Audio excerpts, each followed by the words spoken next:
Hare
Hare Krishna devotees, please accept my humble obeisances. All good to Srila Prabhupada. Welcome devotees to our evening Bhagavad Gita circle reading program. Today we start with the new chapter, chapter 14 of Bhagavad Gita, verse 1, and the chapter is entitled The Three Modes of Material Nature, and is going to be read and explained to us by His Grace Balabhadra Bhattacharya Prabhu from ISKCON Atlanta. Hare Krishna Prabhu.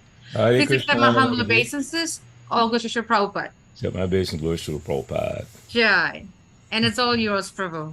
Thank you. Namo Vishnu Padaya Krishna Prestaya Bhutale Srimati Bhaktivedanta Swami Tinamane Namaste Saraswati Deve Gaudavani Pacharani Nivishesha Shunya Vadi Paschata Deshatarni Jai Shri Krishna Chaitanya Prabhu Nityananda Shri Advaita Gadadhar Shivasati Go Bhaktivinoda Hare Krishna Krishna Krishna Hare Hare Hare Rama Rama Rama Hare Hare. Bhagavad Gita chapter 14 starting with text 1. Shri Bhagavanu Vacha Parambuya Pravakshami Jnananam Jnanam Uttamam Yatsgyatva Muneya Sarve Param Siddhim Ito Gata. The Supreme Personality of Godhead said, "Again I shall declare to you this supreme wisdom, the best of all knowledge, knowing which all the sages have attained the supreme perfection." Purport: from the 7th chapter to the end of the 12th chapter, Sri Krishna in detail reveals the absolute truth, the Supreme Personality of Godhead. Now, the Lord himself is further enlightening Arjuna. If one understands this chapter through the process of philosophical speculation, he will come to an understanding of devotional service. In the 13th chapter, it was clearly explained that by humbly developing knowledge, one may possibly be free from material entanglement. It has also been explained that it is due to association with the modes of nature that the living entity is entangled in this material world. Now, in this chapter, the Supreme Personality explains what those modes of nature are, how they act, how they bind, and how they give liberation. The knowledge explained in this chapter is proclaimed by the Supreme Lord to be superior to the knowledge given so far in other chapters. By understanding this knowledge, various great sages attain perfection and transfer to the spiritual world. The Lord now explains the same knowledge in a better way. This knowledge is far, far superior to all other processes of knowledge thus far explained. And knowing this, many attain perfection. Thus, it is expected that one who understands this 14th chapter will attain perfection. Haribol. Text 2.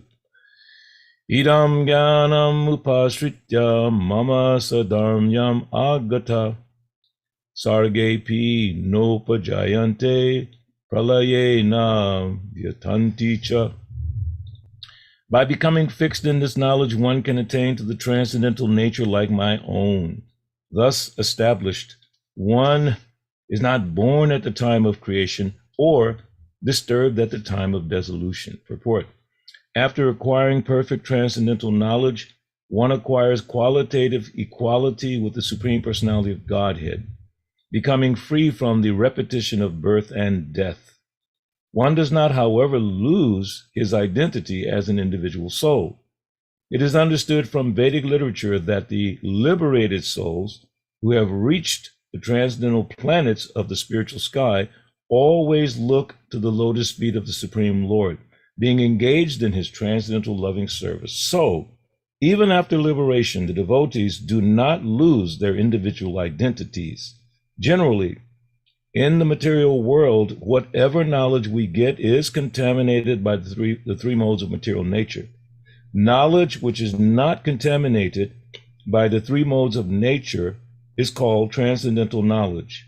As soon as one is situated in that transcendental knowledge, he is on the same platform as the Supreme Person. Those who have no knowledge of the spiritual sky hold that after being freed from the material activities of the material form, this spiritual identity becomes formless without any variegatedness. However, just as there is material variegatedness in this world, in the spiritual world there is also variegatedness. Those in ignorance of this think that spiritual existence is opposed to material variety, but actually, in the spiritual sky, one attains a spiritual form. There are spiritual activities, and the spiritual situation is called devotional life. That atmosphere is said to be uncontaminated, and there one is equal in quality with the Supreme Lord. To obtain such knowledge, one must develop all the spiritual qualities. One who thus develops the spiritual qualities is not affected either by the creation or by the destruction of the material world. Text number 3. Mama yonir mahat brahma tasmin garbham dadamyaham sambhava sarvabhutanam tato bhavati bharata. The total material substance called Brahman is the source of birth, and it is that Brahman that I impregnate, making possible the births of all living beings, O son of Bharata. Purport. This is an explanation of the world. Everything that takes place is due to the combination of Kshetra and Kshetragya, the body and the spirit soul. This combination of material nature and the living entity is made possible by the Supreme God himself. The Mahat Tattva is the total cause of the total cosmic manifestation, and that total substance of the material cause, in which there are three modes of nature, is sometimes called Brahman. The Supreme Personality impregnates that total substance, and thus innumerable universes become possible. This total material substance, the Mahat Tattva, is described as Brahman in the Vedic literature, Mundaka Upanishad 1.1.9. Tasmadetat Brahma Nama Rupamanam Chajayate.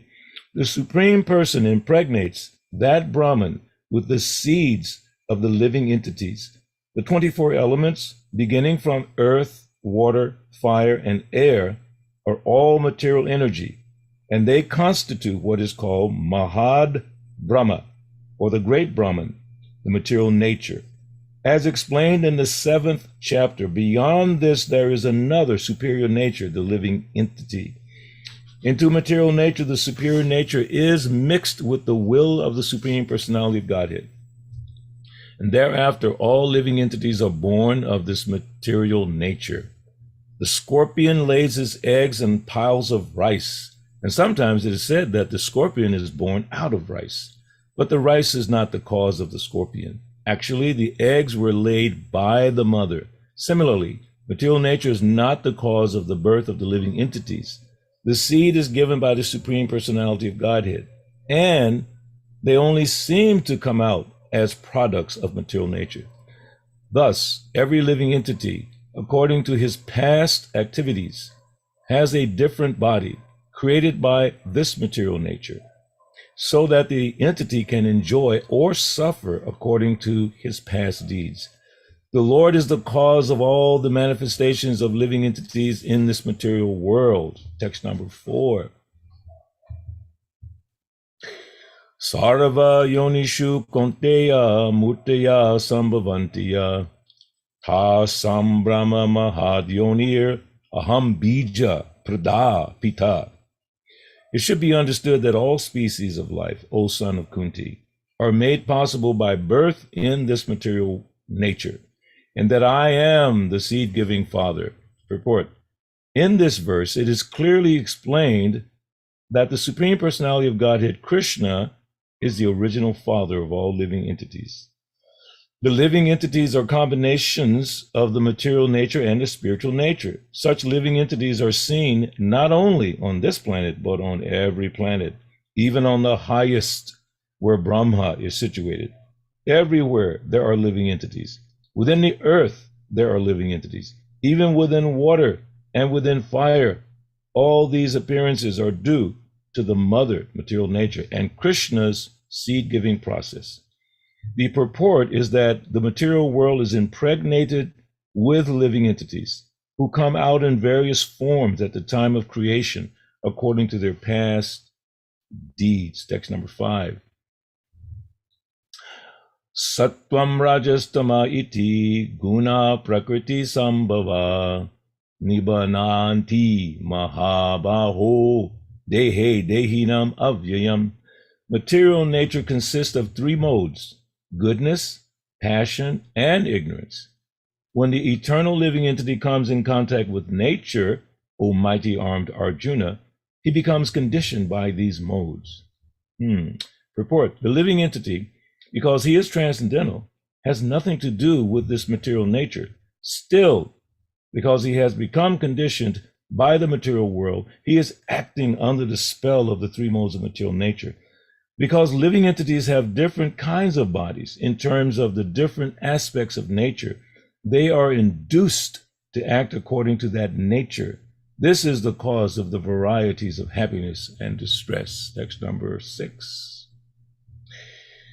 Tatra sattvam nirmalatvat prakashakam ananmayam sukha sangena badnati Jnana Sangena Chanaga. O sinless one, the mode of goodness, being purer than the others, is illuminating, and it frees one from all sinful reactions. Those situated in that mode become conditioned by a sense of happiness and knowledge. Purport. The living entities conditioned by material nature are of various types. One is happy, another is very active, and another is helpless. All these types of psychological manifestations are causes of the entity's conditioned status in nature. How they are differently conditioned is explained in this section of Bhagavad Gita. The mode of goodness is first considered. The effect of developing the mode of goodness in the material world is that one becomes wiser than those otherwise conditioned. A man in the mode of goodness is not so much affected by material miseries, and he has a sense of advancement in material knowledge.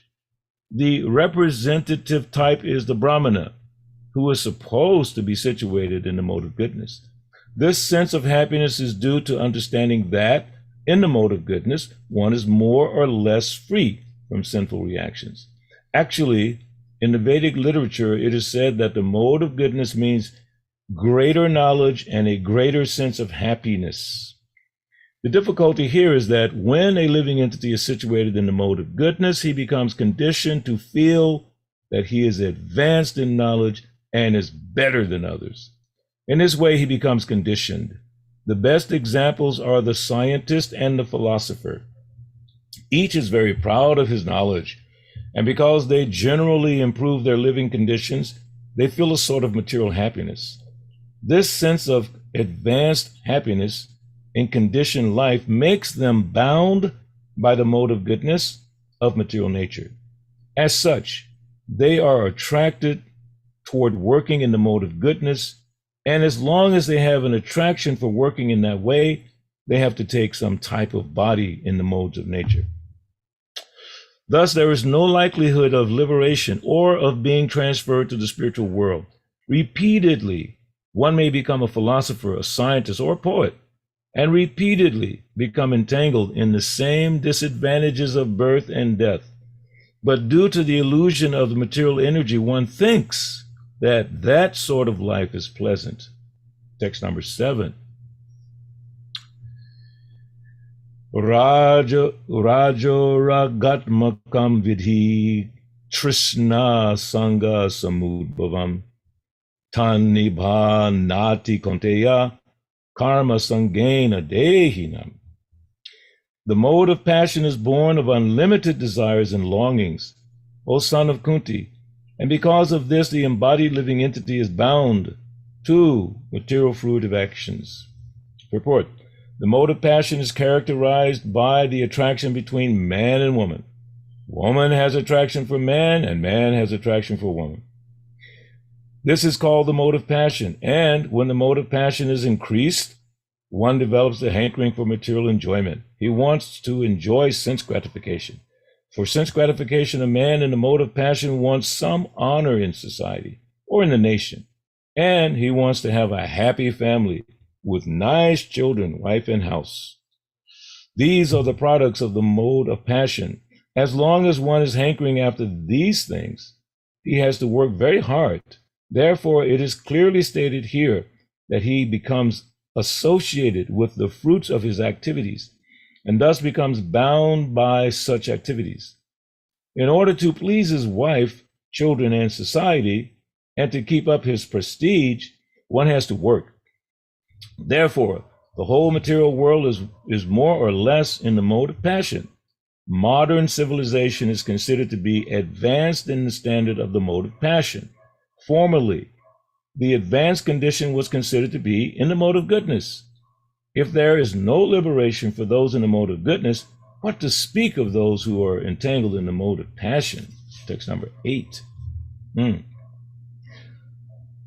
Tamas twagyana jam didi mohanam sarva dehinam ramadalasya nirdrabis taniba nati bharata. O son of Bharata, know that the mode of darkness, born of ignorance, is the delusion of all embodied living entities. The results of this mode are madness, indolence, and sleep, which bind the conditioned soul. Purport. In this verse, the specific application of the word to is very significant. This means that the mode of ignorance is a very peculiar qualification of the embodied soul. The mode of ignorance is just the opposite of the mode of goodness. In the mode of goodness, by development of knowledge, one can understand what is what. But the mode of ignorance is just the opposite.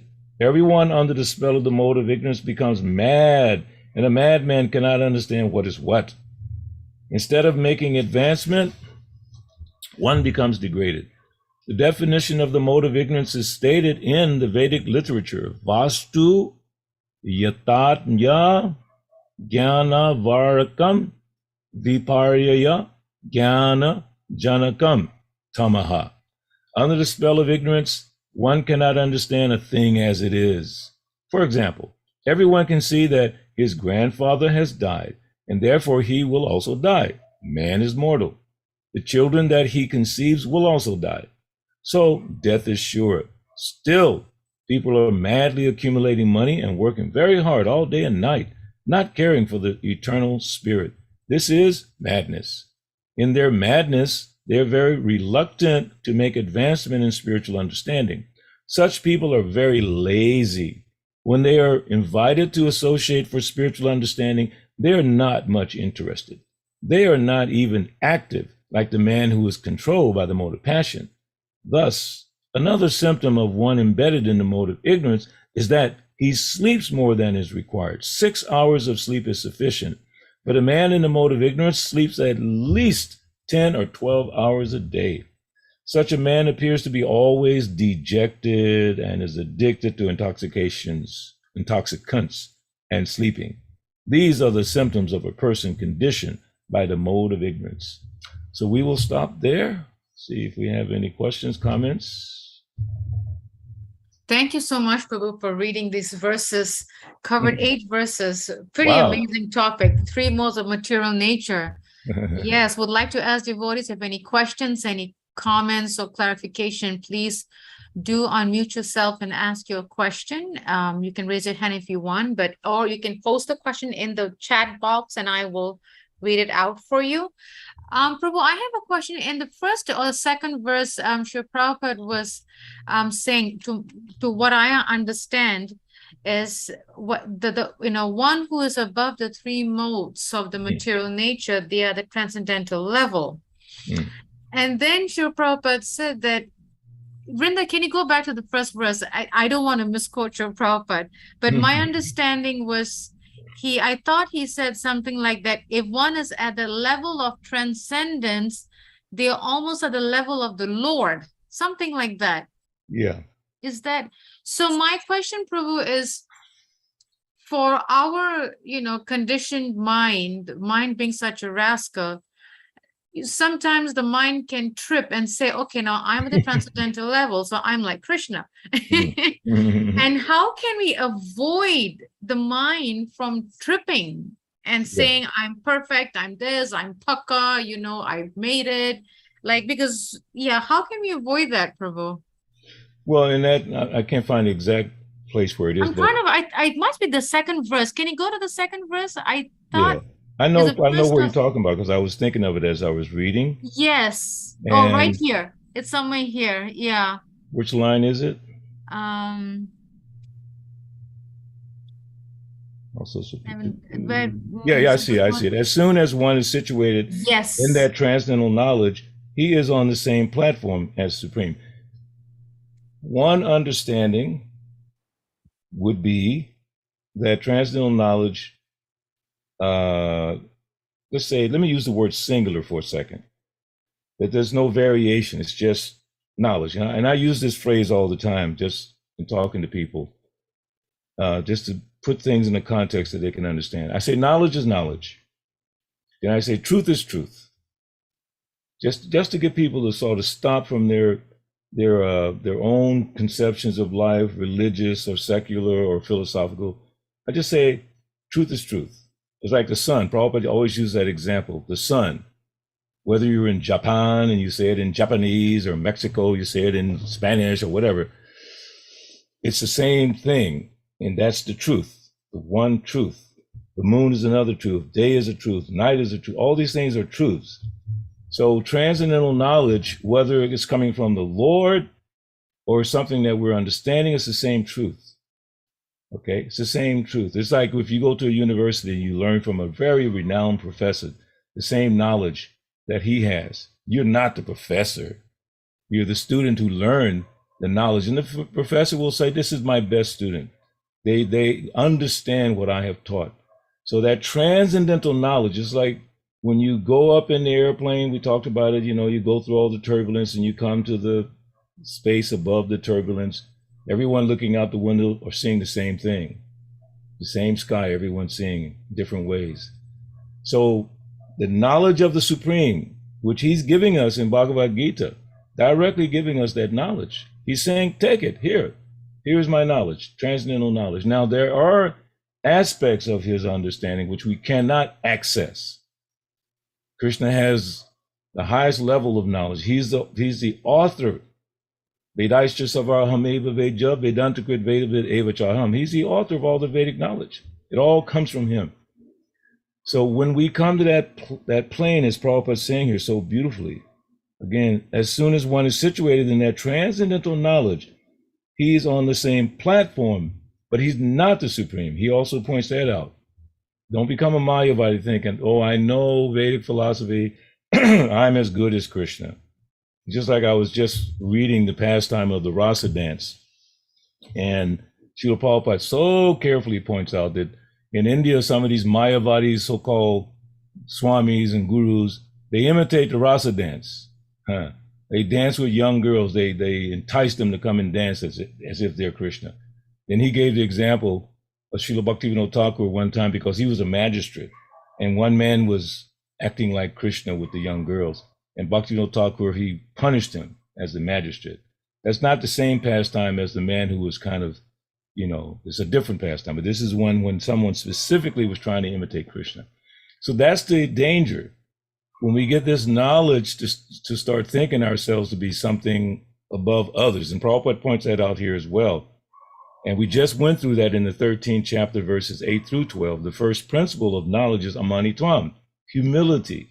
So humility and knowledge is extremely important, because in the mode of goodness, which is what he was talking about, Srila Prabhupada, one gets that sense of happiness and he gets that sense of knowledge. I know better than everyone. I'm the best kirtan leader. I'm the best class giver. I'm the best cook. I'm the this. And Prabhupada sometimes say, you're not the best anything. Or you might say, I'm the most humble. You're not the most anything. Get that word out.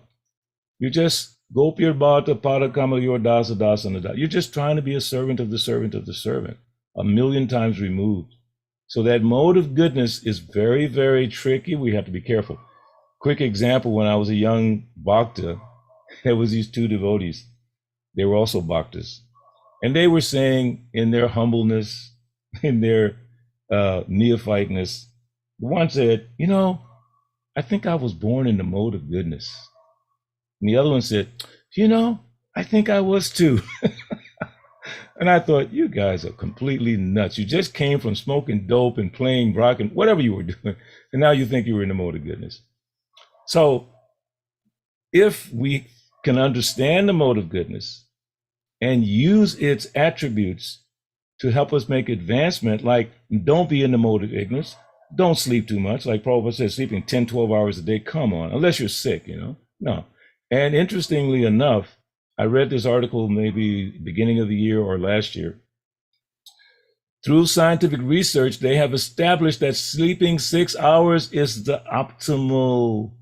And I thought Prabhupada was ahead of his time, because I've heard before 8 hours, this many hours, but now scientifically they have shown 6 hours is optimal. I said, wow, give Prabhupada some credit. So if we can learn how to use the elements of the mode of goodness, why do you think Krishna's telling us this? He's telling us be careful of the mode of ignorance. It's dangerous, but you can utilize aspects of the mode of goodness, which is understanding, knowledge, being respectful, being clean, being humble. All those things are there. So that's what I would say, Anasuya, that level of knowledge is the platform. It only said the word platform, right? Platform. If you're standing on the platform, I'm standing on the platform, he's standing on the platform, we're all on the same platform. Platform as a supreme. It's pretty self-evident, actually. The same platform, the same basis, the same level. Like sometimes we'll say, that's above my pay grade. Okay, we use that phrase. That particular thing is above my pay grade. Pretty much everything in Krishna consciousness is above my pay grade. But we're standing on the same platform as the acharyas by repeating what we've heard from the spiritual master. We're on the same platform, but we're not that person. That's why in Krishna consciousness, our movement, one of the mistakes that may have been made, some devotees may have thought to function on the same level as Srila Prabhupada, but not really. Same platform, devotional service, regulative principles, preach, but not exactly the same. Just like you can't be Krishna, so you can't be Prabhupada. It's impossible, But Prabhupada allowed us to be on the same platform. We could speak the philosophy as if Prabhupada were speaking. All we have to do is like a parrot, repeat it. Repeat it until it becomes Vijnana. And then when it becomes Vijnana, then you can really say it with some conviction. As I mentioned 100,000 times in selling, professional selling, they say selling is a transference of conviction. So in one sense, we're trying to sell Krishna consciousness to innocent people. So how are you going to teach what you don't really know? At least you have to qualify and say, listen, I'm not expert in this, but this is what I have studied. But sometimes you can say, this is exactly what I have experienced. That is powerful. When you can tell people that I have experienced the taste of the holy name. You know how I've experienced it? Before I came to Krishna consciousness, I was involved in Maya, like you can't believe, drugs, sex, all that nonsense. But since I've been chanting, I don't think of those things anymore. The chanting actually works. And you look them in the eye and you say, it really works. And they go, wow, I've been looking for something that works. And they feel that energy from you. But don't take ownership of that. What I mean by that, don't take ownership of that realization, because the Dhammi Buddhi Yogam, that realization comes from Krishna. If you can always remember that everything comes from Krishna, then you can utilize the aspects of the mode of goodness and even the mode of passion, getting things done, organizing, doing this. Be careful of the mode of ignorance, though. It's hard to use the mode of ignorance. Okay, so those are my thoughts on that. But again, platform is for me the key word here. On the same platform. It doesn't say you become the supreme. Same platform. Like, for instance, when you go to court and the lawyers are supposed to work from the same platform, meaning the books of laws, and they quote this law and they quote that law. So they're all standing there on the same platform of knowledge. So we're on the same platform with Krishna, Vedic knowledge, but we never become Krishna. No way. Thank you so much, Prabhu. Yes, that the keyword platform is like somehow missed that. Yeah, Srila Prabhupada's words, he chooses words so carefully. Yeah. And sometimes we read the same, I know for me, I read the same thing and I'm like, I miss it. And then it's just takes so many times. Oh my God, I missed that word. Then it hits me. Thank you so much, Prabhu. Any questions from devotees, any thoughts, any reflection, any clarification, please do jump in. And another question, Prabhu, I have is, and I run into this sometimes with people in general, you know, like the different modes, and you touched a little bit on it, just, you know, and I want to ask if you could shed some more light on it. You know, sometimes people think, okay, I was in the mode of ignorance, so I have to build myself to a mode of passion, then I have to build myself to a mode of goodness. Boy, does that mean that it's going to take several lifetimes, or is it possible for someone to be in the lowest of the regions and still be safe to come up to the mode of transcendence? And will they get the mercy? Like, people think and ask that questions, you know? So because they think there is a pay grade level, you got to go step by step, you know, and probably it might take 1,000,000 lifetimes. But, or is the mercy so powerful that one can actually go from the lowest up to the highest? Mercy is like a rope, and you're in the ocean drowning. You want to get out of the ocean? Grab the rope. Just grab it. And he said, no, I don't know if I like that rope. I mean, I don't like the strands. I don't like the color of that rope. I mean, I don't even like the guy holding the rope. Okay, then drown. The rope is only the opportunity. Like initiation, I've come to meditate on that a lot. From my understanding, initiation is an opportunity. And I've seen where Srila Prabhupada used that phraseology. Opportunity. Devotional service is an opportunity. Now you can take it or leave it. It's up to us. If you want to go quickly up to the top, Prabhupada says take the elevator. Or no, okay, fine, take the stairs. I'll get there in 1 minute, you'll get there in 20 minutes. It's up to you. So what are the stairs? As you just mentioned, the step-by-step process is like the rungs on the ladder. You go up the ladder. But you say, no, I want to get there quickly. So you get on the elevator, boom. Even an escalator may go fast. No, escalators are pretty slow. So hit the elevator. That's the best way to do it. So what's that elevator? The elevator is just, as Krishna says, just try to learn the truth by approaching the spiritual master, inquire from him submissively, render service on him, the self-realized soul can impart knowledge unto you because he's seen the truth. So I can try to figure out the truth, or I can go at the lotus feet of the spiritual master and he will impart. That word impart is important. He will give it to you. Divya Gyan, he'll just, boom, you want it? Boom. So to really emphasize what you're asking there, I know in my case, because when I sat at the lotus feet of Srila Prabhupada during my initiation, I looked up and I said, oh my God, he sees all the crap that's been in my life. He sees, I was ashamed to look because I felt Prabhupada could see, oh my God, I was so scared. But on the other hand, he was so merciful to hand those beads and give me my name, knowing all the nonsense that's my life. At that time I was 20, what was I, 23? I think I was 23.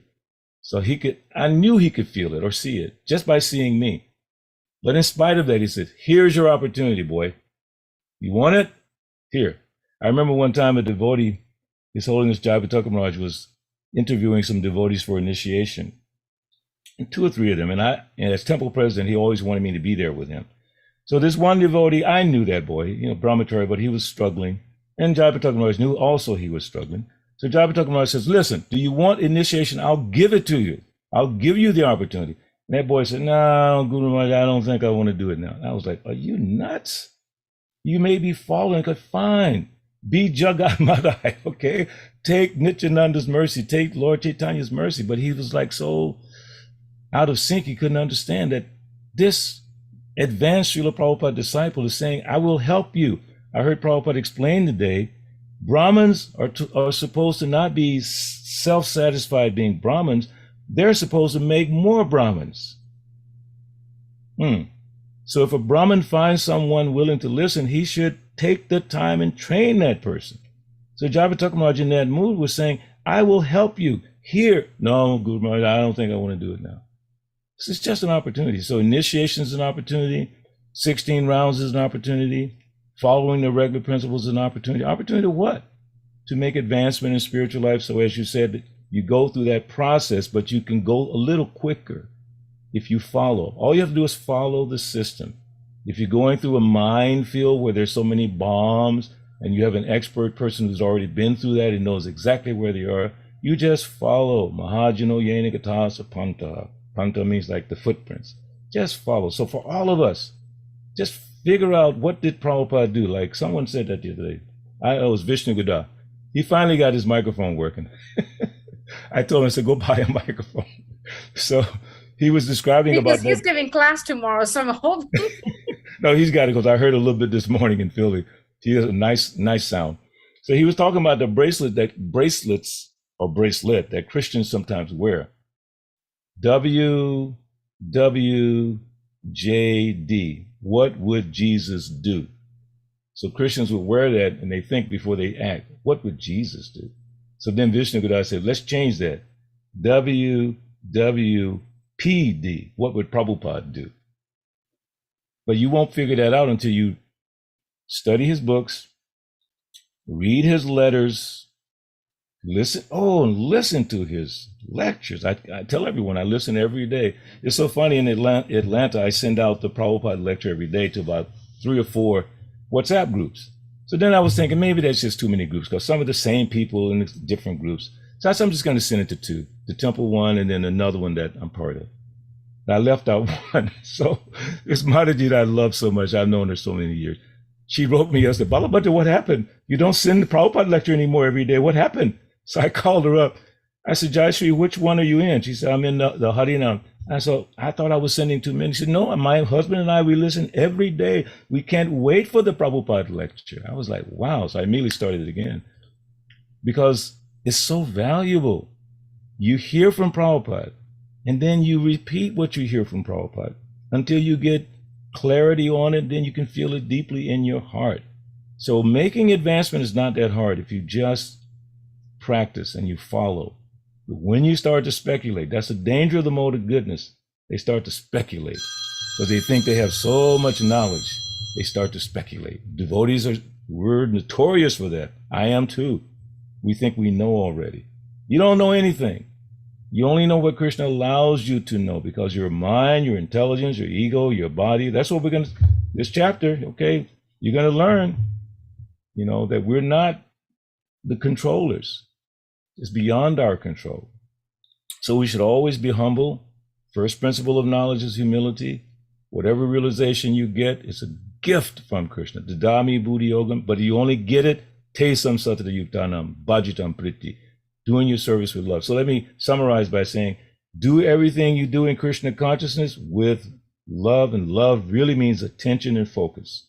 So if you put your focus in reading and chanting, and someone told me today that, no, it was last night, I was coming from a program. So this young devotee said, Prabhu, I'm only chanting 3 rounds a day, but I chant them very attentively. I said, Prabhu, that's wonderful. That's wonderful. He said, I do it and both his parents are initiated devotees. And I was so impressed and so wonderful. He said, I very attentively. So that's the instruction we should give everyone. Whatever we do it with focus and love for Krishna. Then that understanding will come, and then we'll make rapid advancement. We don't have to take many more births, but we might. So on that point, on that point, if we have to take more births, flip the script on that a little bit. How many births are you willing to take to attain Krishna consciousness? You follow? On one side, you say, do I have to take more births? I turned it around and said, wait a minute, or how many births are you willing to take to attain pure love of God? You think pure love of God is so easy? A knucklehead like me coming off the streets of Atlanta, all of a sudden I'm pure devotional service? I'm glad I found out from my older godbrothers, it ain't going to happen like that, buddy. You got to, one of my godbrothers, some of you know, Tripurari Maharaj, he's a great book distributor. And he gave class in Atlanta years ago when he was just a brahmachari. He said, you've got to go through ISKCON. You want to go back to Godhead. You got to go through this process. You got to preach. You got to serve. You got to chant. You can't get around it. And I was like, wow. And I was just a new bhakta when I heard that. Very powerful. So stick with the process. Understand when you're making advancement. Go back to the 13th chapter, verse 8 through 12 in the middle of the purport before Prabhupada describes all the policies and principles. He says one should have a test of how he's making advancement. These principles in that 8 through 12, you can make a test with that. That's the criteria. So I better stop with that because this is a very, very important topic. How to advance, how to lose that fear. In the case of the residents of Vrindavan, they also had that fear. Am I going back to God? Will I be liberated? So Krishna showed them in the same lake that he showed Akrura, when he showed Akrura, the spiritual sky. He, the residents of Vrindavan, saw the same spiritual sky in the same lake. Krishna wanted to assure them, you're going back, you will be liberated. He wanted them to feel confident. So we need to get that confidence. And how do you get that confidence? Association devotees, constantly hearing and chanting, studying, all those things. Well, gradually you'll get, and also when you're around others who are confident, it'll rub off on you. If you're around others who are doubtful, always criticizing, always questioning, never accepting, ISKCON is a failure, blah, blah, blah, blah, blah, then there you go. You, as they say in the secular world, you're the sum total of how many, like 10 people or whatever number of people that you associate with. You want to be successful? Go around successful people. You want to be a bum? Easy. You want to be a sleepyhead? Easy. You want to be a solid devotee? Nishta, firm faith? Find those devotees. And what are the symptoms of that firm faith? They're always glorifying Krishna, always dependent on Srila Prabhupada. Yes. Just like your dear Bhakti, not your, but our dear Bhakti Tirtha Maharaj. I was around him a lot, so I know how much firm faith he had, and it just kept, we just couldn't get enough of his associations. Bhakti Swarup Damodar Maharaj, many, many devotees like that. And I encourage devotees in this movement. There's a book, it's called the Prabhupada's, I keep saying memorial, but anyways, it's a separate book from the standard Vyasa Puja book. It's Srila Prabhupada tribute book. So in that book are all disciples of Srila Prabhupada from all over the world, whether they left ISKCON, this, that, all of them, including the GBCs and gurus, everybody's there. And I was thinking the other day, I said, this is incredible. It started out with maybe 100, then 200, 300, now it's over almost 500. And that's not all the Prabhupada disciples. How fortunate this generation of devotees are. So many Srila Prabhupada disciples are still alive on this planet. They may be whatever they may be. I was telling someone the other day, Prabhupada said a blind uncle is better than no uncle. So all these Prabhupada disciples and Madhajis and men, blind uncle is better than no uncle. How do we understand that? Yudhisthira Maharaj, after Dhritarashtra engineered what might have killed his whole family, at the end, in a humble Vedic way, he would go every day to see how Dhritarashtra is doing. And the day he went there and Dhritarashtra and Gandhari were not there, he was like, what happened? Vidura had convinced him to leave. But that showing that quality of a devotee. So we have all these senior Prabhupada disciples like Malati and Satsrup Maharaj, and I could just go on Mukunda Maharaj. They're all still there. We should be begging for their association. Tell us, how was it when you were serving Prabhupada? So again, I'm just saying that if you want to become fixed and convinced that this thing works, be around those who are fixed and convinced. And a lot of them, second generation as well. One of my dear friends just passed away in Mayapur, Bhakti, what's his full name? Bhakti, I forget the full name. Maharaj, he just passed recently.